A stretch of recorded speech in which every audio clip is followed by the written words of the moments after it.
Hi hello అందరికీ శుభ శనివారం. ఈరోజు సప్త శనివారం వద్ద 5వ వారం పూర్తి చేసుకున్నాను. మార్నింగ్ మా చిన్నుని ఎగ్జామ్ సెంటర్ వద్ద దిగబెట్టి మేము ఇంటికి రిటర్న్ అయిన తర్వాత సప్త శనివారం వద్ద పుస్తకం చదివి పూజ కంప్లీట్ చేశాను. అంటే మార్నింగే 3:30కి లేచి ఇల్లు బయట బాల్కనీ అంతా ఊడ్చి మాప్ పెట్టాను. ఈలోపు హెల్పర్ వచ్చి బయట వాకిలు ఊడ్చి చల్లి ముగ్గు పెట్టి వెళ్ళింది. ఇక ఈవినింగ్ నైవేద్యానికి శనగలు ఉడకబెట్టాను. దీంతోపాటు నిమ్మకాయ పులిహోర కూడా చేశాను. ఈ పని అయిన తర్వాత గిన్నెలన్నీ తోమి మళ్ళీ ఇల్లు బయట బాల్కనీ ఊడ్చి నేను స్నానం చేసి వచ్చి రెడీ అయిన తర్వాత మళ్ళీ గోవిందనామాలు చదువుకొని టెంపుల్కి వెళ్ళాను. టెంపుల్కి కావాల్సిన పూజా సామాగ్రి అంతా మార్నింగే సర్ది పెట్టుకున్నాను. ఇంకా మా నాన్న వచ్చిన తర్వాత నేను మా నాన్న ఇద్దరం కూడా టెంపుల్కి వెళ్ళాం. మా చిన్ను ఇంట్లో నిద్రపోయాడు.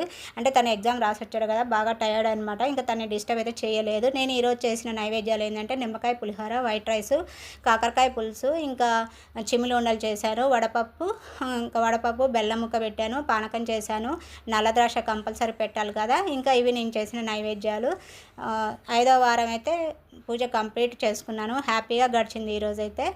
ఇంకా మీరు ఈరోజు డిన్నర్లోకి ఏం ప్రిపేర్ చేశారో కామెంట్లో షేర్ చేయండి. వీడియో నచ్చితే మాత్రం లైక్ ఇవ్వడం అసలు మర్చిపోవద్దు. మళ్ళీ నెక్స్ట్ వీడియోలో కలుస్తాను.